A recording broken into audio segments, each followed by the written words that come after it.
우리 저번 주에 요한복음 2장 말씀을 함께 나누었는데요. 그 요한복음 2장에서는 돌 항아리 하나가 등장했습니다. 그 돌 항아리는 유대인의 정결 예식에 사용되어지는 돌 항아리입니다. 꽤 중요한 깨끗한 그러한 도구였습니다. 근데 그곳에 물이 채워지고 예수님이 말씀하시자 그 물이 변하여 포도주가 되는 기적의 그러한 도구로 예수님께서 사용하시는 모습을 우리는 함께 보았습니다. 아무리 인간의 눈으로 볼 때 깨끗하고 완전해 보이는 것도 예수님이 함께 하시지 않으면 불완전하다라는 것을 우리는 함께 보았는데요. 우리 저번 주 말씀을 들으면서 세 가지를 기억해 보자고 했는데 기억이 나시나요? 첫 번째가 무엇이었을까요? 포도주가 떨어졌다는 것을 인정하자 그랬죠? 두 번째는 그 비어있는 자리를 누구에게로 가져가자? 예수님께로. 세 번째는 무엇일까요? 그 예수님이 이제 말씀하시겠죠? 말씀을 듣고 어떻게 해요? 순종하는 것. 이 세 가지. 비어있다라는 것을 인정하고 그 비어있는 것을 누구에게? 예수님께. 그 예수님이 말씀하시는 것을 어떻게? 순종하자라고 이야기했습니다. 이렇게 말씀을 듣고 우리가 그렇게 살아보려고 하니까 마음 가운데 혹시 이런 마음 들지 않으셨나요? 저도 제 설교를 듣거든요. 그리고 일주일 동안 묵상을 합니다. 그러면서 제 마음 가운데 어떤 생각이 들었냐면 하인들이 물을 채웠듯이 내 삶 가운데도 물을 채우는 어떠한 행동이 필요할 텐데 그게 뭘까? 무엇이라고 생각하시나요? 육거리 장터 가셔가지고 돌 항아리 사서 물을 이렇게 채우시는 것 아니죠? 그렇게 하셔도 괜찮아요. 그런데 우리의 삶 가운데 이 돌 항아리는 무엇이고 물을 채우는 것은 도대체 무엇일까? 이런 생각을 계속해 보았습니다. 그래서 오늘 요한복음 3장을 그런 마음으로 대하고 보니까 그 방법을 말씀이 알려준다라는 사실을 알게 되었습니다. 돌 항아리에 물을 채우는 모습이 요한복음 3장 우리 같이 읽을 본문을 읽어가면 답을 찾게 되는데요. 우리 그 마음으로 이제 한 절 한 절을 읽어갈 겁니다. 그 전에 2인 삼각이라는 게임 혹시 아시나요? 두 명이 발 하나를 묶고 이렇게 하나 둘 하면서 가는 거예요. 안 해보셨군요. 그런 게 있습니다. 이 발에 끈을 묶어가지고 어떤 사람이 내가 하나 하면 너는 오른발을 내밀고 나는 왼발을 내밀게 하면서 내 구령에 맞춰서 저기까지 가자 하는 게임이요. 근데 이 게임이 쉽지가 않습니다. 구령에 따라 발을 옮기면 너무나도 재밌는데요. 그렇지 않으면 이게 어긋나기 시작하면 넘어지고 왜 내 발 내밀 때는 그렇지 않냐라고 원망이 들기 시작합니다. 근데 2인 삼각만 하는 게 아니라 7인 8각도 하거든요. 하다 보면 어떤 사람은요 발이 공중에 뜨기도 합니다. 그런 게임을 한번 오늘 집에 가서 해보세요. 집에 있는 고무장갑 묶어도 되고 해서 마루 한번 지나가 보세요. 재밌어요. 하나 둘 제 방에 오세요. 저랑 하게. 하나 둘. 신앙생활도 비슷한 것 같습니다. 우리가 예수님 믿는다고 하는데 이 예수님 믿는 게 왜 즐겁지 않을까? 왜 예수님을 믿으려고 하면 할수록 내 마음 가운데 자꾸 부담이 다가올까? 우리와 함께 2인 삼각 하는 분이 누구냐면요 예수님이거든요. 예수님과 함께 2인 삼각 하는 시간이 사실은 너무 즐겁고 행복한 거거든요. 예수님과 함께 하나 둘 하면 좋은데 왜 안 되냐면 예수님과 먼저 약속을 했습니다. 예수님이 하나 하면 우리는 오른발을 내밀어야 되는데 그 하나 하는 순간 왼발을 내밀고 싶거든요. 왼발을 내미는 순간 그때부터 불편해지는 거죠. 그리고 예수님의 구령에 따라 하나 하면 내밀고 둘 하면 내밀어야 되는데 내 패턴으로 그 발을 옮기려고 하니까 그 시간이 괴로워지는 겁니다. 우리는 어디에 집중해야 될까요? 예수님의 음성에 집중하면 이 예수님과 함께하는 이 2인 삼각, 이 신앙생활이 참 행복해지는데 내 생각으로 하니까 이게 불편해지는 겁니다. 내 삶 가운데 신앙으로 살아가려고 했는데 혹시 마음 가운데 힘듦과 버거움과 불편함이 있다면 오늘 이 시간에 예수님이 뭐라고 얘기하시는가? 내 방법으로 돌 항아리에 물 채우는 것이 아니라요, 오늘 본문에서 말씀하신 방법으로 내가 물을 채워보겠다라는 마음으로 우리 한 절 한 절을 이제 읽어보겠습니다. 읽어갈 때요, 기억해야 되는 3가지가 있습니다. 그 중에 첫 번째를 먼저 말씀드리겠습니다. 사람들은 자꾸 형식의 마음을 빼앗깁니다. 오늘 본문은 어떤 본문이냐면 예수님과 세례 요한이 세례를 베푸는 이야기입니다. 이야기 전체의 줄거리는 이렇습니다. 예수님도 세례를 베풀고 세례 요한도 세례를 베푸는데 사람들이 자꾸 세례 요한에게서 예수님에게로 옮겨갑니다. 그 모습을 누가 보냐면 세례 요한도 봤고 세례 요한의 제자들도 봅니다. 근데 제자들은 그 자신의 선생님에게 집중되어지는 관심이 예수님에게로 쏠리는 것이 불편해지기 시작합니다. 이러한 상황 속에 우리가 함께 구절을 한 구절 읽어보겠습니다. 23절 함께 읽겠습니다. 요한도 살렘 가까운 에논에서 세례를 베푸니 거기 물이 많음이라. 그러므로 사람들이 와서 세례를 받더라. 세례 요한이 어디에서 세례를 베풀고 있다라는 사실을 오늘 성경은 알려줍니다. 그곳은 에논입니다. 기독교의 많은 문서들을 보면 이 에논이라는 지역에 흘러내려오는 많은 전승들이 있습니다. 신비로운 이야기들도 많이 있습니다.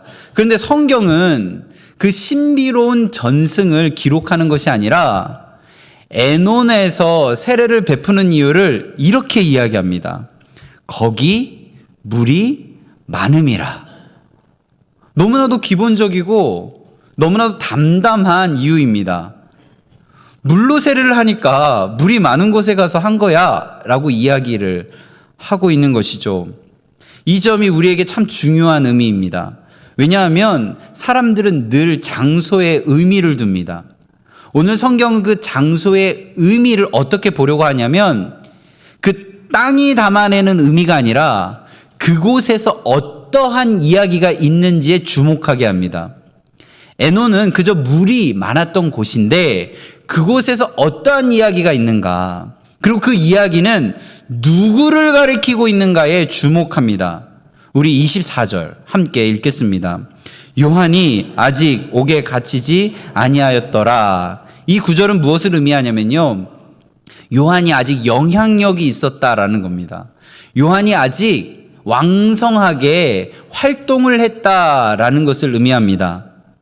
요한이 아직 영향력이 있었고 왕성하게 활동을 하는데 그 마음의 방향이 점점 요한이 아니라 예수님에게로 흘러가는 상황을 본 제자들은 그 마음 가운데 불안함과 두려움이 생기기 시작합니다. 그래서 25절 함께 읽겠습니다. 이에 요한의 제자 중에서 한 유대인과 더불어 정결 예식에 대하여 변론이 되었더니, 정결 예식이라는 단어가 보입니다. 이 단어는 우리가 저번 주에 함께 보았던 가나 혼인잔치에 대한 이야기와 연결점에 있다라는 그러한 단어입니다. 정결 예식. 이 정결 예식이라는 단어로 이제 무엇과 무엇을 비교하려고 하냐면 예수님과 세례 요한을 비교하려고 합니다. 이 정결 예식을 통해서 누구에게 있는가, 누구에게 가면 참된 정결이 있는가를 논쟁을 통하여 가리어보자라는 이야기입니다. 우리 26절 함께 읽겠습니다. 그들이 요한에게 가서 이르되 랍비여, 선생님과 함께 요단강 저편에 있던 이 곧 선생님이 증언하시던 이가 세례를 베풀매 사람이 다 그에게로 가더이다. 여기서 요한의 제자들은 예수님에 대해서 이렇게 표현합니다. 선생님과 함께 요단강 저편에 있던 이. 그리고 또 뭐라고 얘기하냐면요. 선생님이 증언하시던 이라고 표현합니다. 예수님이라고 얘기하지 않습니다. 선생님이 함께 했던 이. 우리 선생님이 증언해 주셨던 이라고 표현합니다. 그 사람에게 사람들이 몰려가고 있습니다. 라고 하고 있는 것이죠. 이 말에는 무엇이 느껴지시나요? 비교와 경쟁, 그리고 불안과 위기감이 느껴집니다. 그들은 자신의 선생님이 예수보다 더 높다, 더 훌륭하다라는 마음으로 지금 이야기를 전하고 있는데요. 우리 선생님보다 저 사람이 더 주목받고 있는 이 현상을 이해하기가 어렵다라는 이야기를 지금 하고 있는 겁니다. 사람은 늘 그렇습니다. 장소에 대한 의미, 형식에 대한 의미, 내가 소중하게 생각하는 방식, 특정한 사람들에게 그 의미를 주고 살아갈 때가 많습니다. 그렇게 되면 어떤 문제가 발생하냐면요. 본질보다 그것을 더 소중하게 생각합니다. 이걸 징크스라고 하는데요. 하루는 집에서 나갈 때 신발을 신을 때 오른 발을 먼저 신발에 넣어서 하루를 시작했습니다. 그랬더니 하는 일이 너무나도 잘 되는 거예요. 걸어가는데 만나는 사람마다 나에게 좋은 이야기를 해주고 내가 생각한 대로 무언가 잘 되는 겁니다. 다음 날도 우연히 오른발에 신발을 먼저 놓고 하루를 시작했습니다. 너무 잘 되는 거예요. 내일도 오른발을 넣고 시작했는데 너무 잘 되는 겁니다. 그런데 네 번째 날 실수로 오른발이 아니라 왼발을 넣고 하루를 시작했습니다. 지나가다가 벽에 부딪히고 접촉사고 나고 생각지도 않았는데 돈 잃어버리고 내가 오른발을 넣었어야 되는데 왼발을 넣고 시작을 했구나. 그 후로는 그분은 계속 신발을 오른발 먼저 놓고 시작합니다.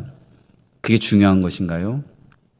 어느 순간 본질이 아닌 것에 마음을 빼앗기게 되는 것이 우리들의 삶 가운데 많습니다. 중요한 것은요, 오늘 본문에서 중요한 것은 이 시간들이 예수님을 향하고 있는가에 초점을 두고 있다라는 겁니다.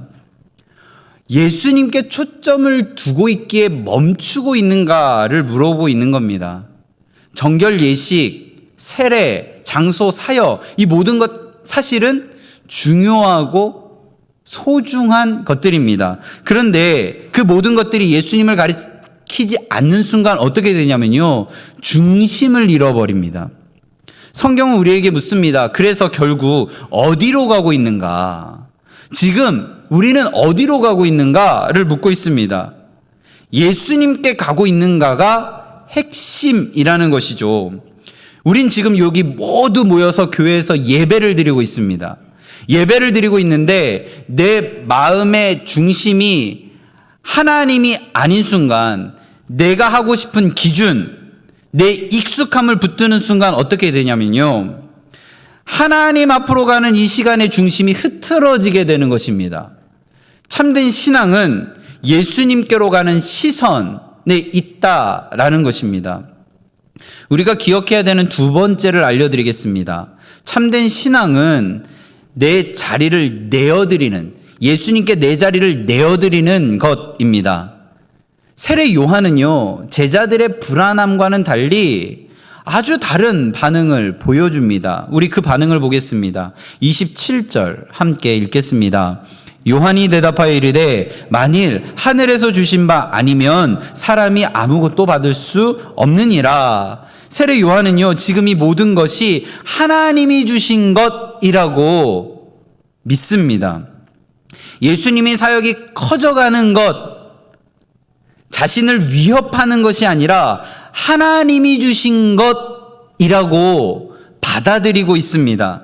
그래서 요한은요, 사람들이 예수님께로 향하는 이 시간을 시기하거나 두려워하거나 나의 자리가 없어져 가는 것으로 여기지 않습니다. 하나님이 정하신 것이라고 받아들입니다. 지금 분명 같은 장면을 세례 요한과 요한의 제자들이 보고 있는데, 요한의 제자들은 지금 불안한 마음을 표현하고 있다면 세례 요한은 그것을 하나님이 주신 것이라고 받아들이고 있습니다. 우리들의 마음 가운데 지금 같은 현상을 볼 때 세례 요한처럼 보고 있는지, 아니면 세례 요한의 제자들처럼 바라보고 있는지 점검해 보셨으면 좋겠습니다. 이어서 세례 요한은 28절과 같이 이야기합니다. 우리 28절 함께 읽겠습니다. 내가 말한 바 나는 그리스도가 아니요 그의 앞에 보내심을 받은 자라고 한 것을 증언할 자는 너희니라.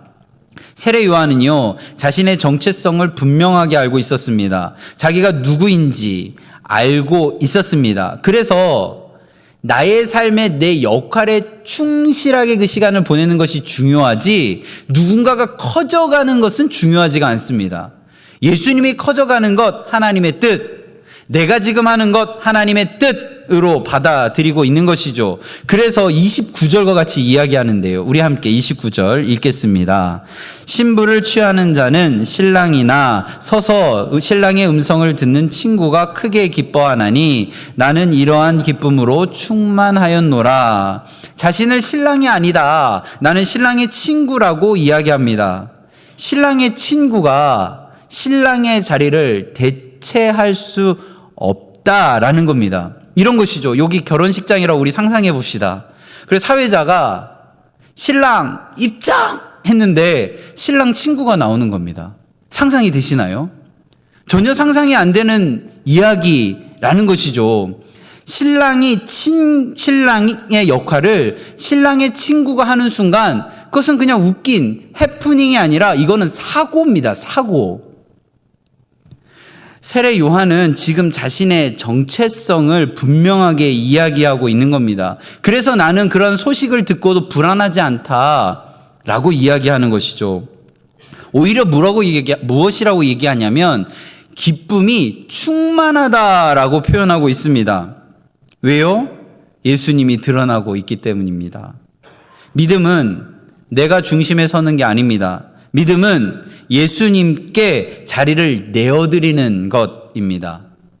아직 예수님보다 내가 커져 있는 자리가 있지는 않은지 생각해 보셨으면 좋겠습니다.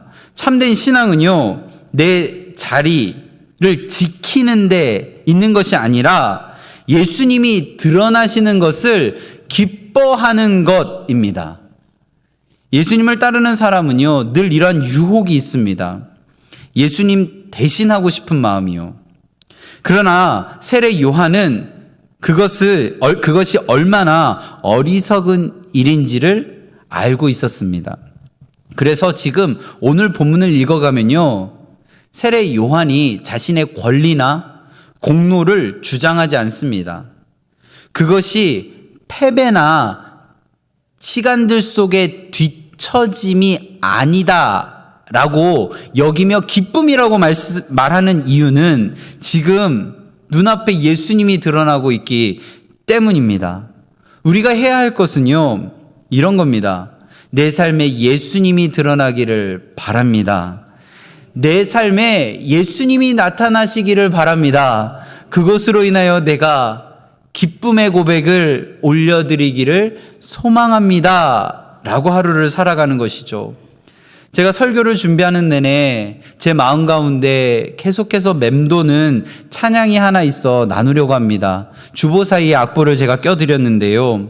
세례 요한의 고백은요, 지금 자기 자신을 미워하라는 것이 아닙니다. 예수님 중심, 나는 예수님을 가리키는 사람, 그래서 이 시간들 속에 내가 할 수 있는 것이 무엇일까를 고민하며 고백하는 말씀을 우리가 함께 읽은 것입니다. 그 마음이 잘 담겨있는 찬양, 우리 함께 세례 요한이 고백했듯이 우리도 고백하는 마음으로 함께 찬양하겠습니다. 세례 요한의 고백은요, 내가 사라져도 괜찮습니다 라고 한 게 아닙니다. 예수님이 더 선명하게 드러나기를 소망합니다. 라는 고백입니다.